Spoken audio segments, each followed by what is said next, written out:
Now that we have an idea of what veterans are actually safe heading into the 2024 season, it's time to look at some contending trade targets for your rosters in Dynasty. So at the top, let's start at wide receiver. I'm going to Amari Cooper, 29 years old, currently valued as the wide receiver 42 on Keep Trade Cut. I understand the age concern. That's the main reason he's sitting down here, because it certainly does not have to do anything with production. With Deshaun Watson last year, 15.4 points per game. He finishes the season as the wide receiver 18, averaging 15.1 points per game, which to me, that feels about probably where he's going to land in 2024 as well.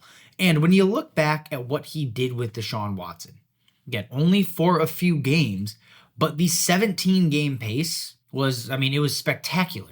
He puts up a 24% target share, which would have led to 132 targets, 85 receptions, 1,422 yards in games where Deshaun Watson at least took a snap. Now, the downside is that came out to like 5.6 touchdowns over the course of 17 games. So if you're optimistic, bump him up to 6 touchdowns.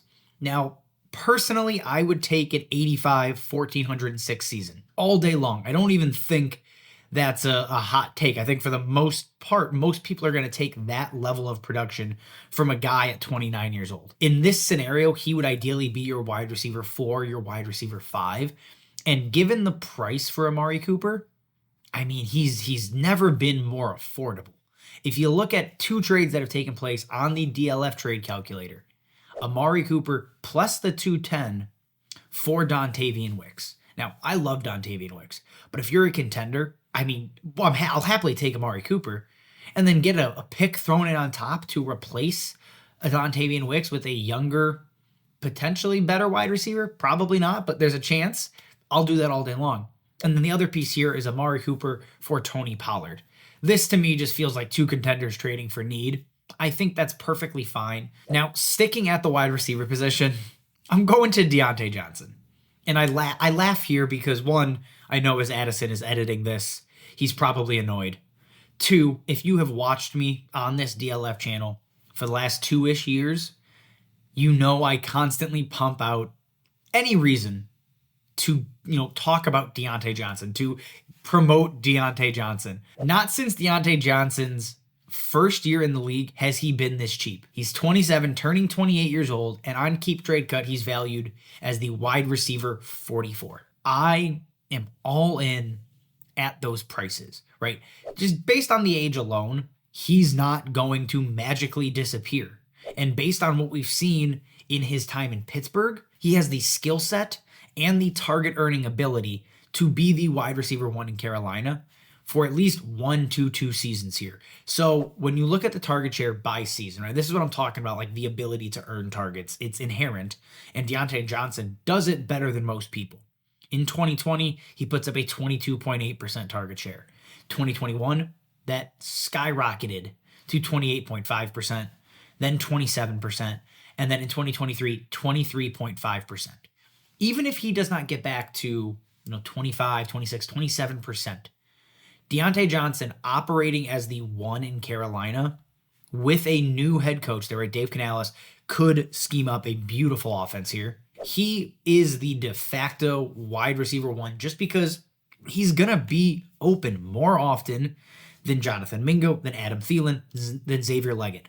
It is just how it's going to work, and that naturally should lead him to be the safety blanket for Bryce Young. There's a path here for Diontae Johnson to finish with 140 targets. So when you're looking at what you can buy him for, I think it's easy, right?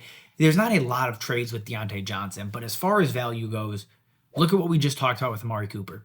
He is technically, right, 2 spots cheaper than Amari. So that's the baseline. Again, right? So plug him in for the Amari Cooper for Dontavian Wicks trade. I think that's easy. Diontae and the 210 for Dontavian Wicks would be a no-brainer. And it's 2 years younger with an evolving offense. I'm all in on Diontae. The price is perfect. The opportunity is obvious. What's not to like? I know they're going to tell me why I shouldn't like him in the comments, but that's fine. Now, moving over to the running back position here, I'm looking at Alvin Kamara. 28, about to be 29-year-old Alvin Kamara currently valued as the running back 31 on Keep Trade Cut. This offense is going to continue to be heavily reliant on Alvin Kamara. His role in the pass game is steady, it is safe, and it's not going to change. They really didn't do much to address the wide receiver room behind Chris Olave. It's still Rashid Shaheed, A.T. Perry, Taysom Hill, if you want to really get weird. Like, his role in this offense is secure. Over the last 3 seasons, his target share has been 20.2%, 18.2%, and then back up to 19.3%. And all of that has come with fantasy production. In those same 3 seasons, he's finished as the RB6 with 18.1 points per game. He's finished as the RB14 with 14.1 points per game in 2022.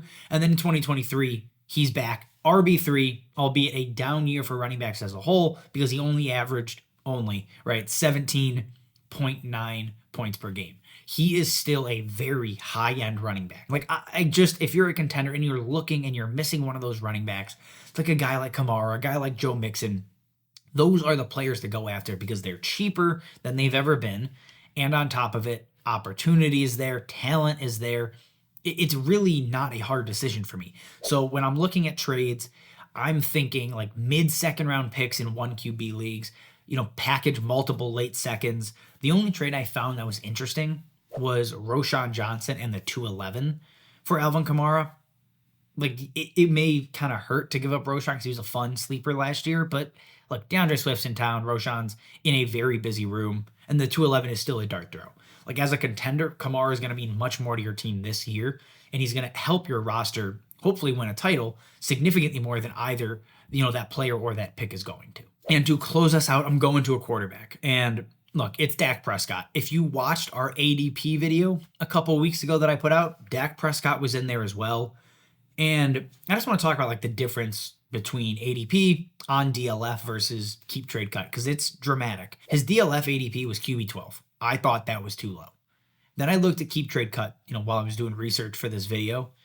He's going off the board as the QB17 there. Like, that's what he's valued at on Keep Trade Cut. So I think it probably casts a wider net than DLF. So that's, I think, shocking and makes absolutely no sense. So in any world, if you can get QB17 prices for Dak Prescott, I think you need to go and do that right now in Superflex. I mean, over the last couple of seasons, right? You go back to 2020. He's the QB1 in points per game. Only played 5 games, but it happened. He's the QB7 in 2021, the QB10 in 2022, and then the QB2 in 2023.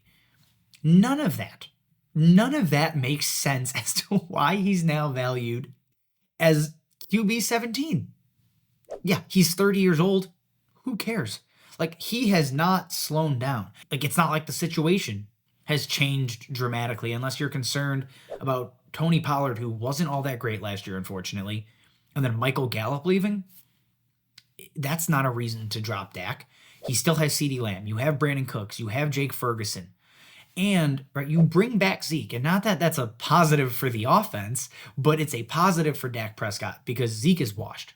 Rico Dowdle, probably not that good. Malik Davis, interesting stash, probably not great. Deuce Vaughn, also not good probably. So they're going to have to throw. If the Cowboys want to be competitive and they want to stay in games, it's going to be on the back or on the arm of Dak Prescott. If I can give up the 105 in a Superflex league, I'm talking like 105 back. Any of those first rounders in a trade for Dak straight up, that is a no-brainer. Maybe it's Drake May, maybe it's JJ McCarthy. And that might suck in 2-3 seasons. But right now, as a contender, you have a chance to lock up what in my mind is a top 12 quarterback, or at least in the conversation to be a top 12 quarterback. You have to do that for the next couple of seasons. So as a contender, buy Dak Prescott.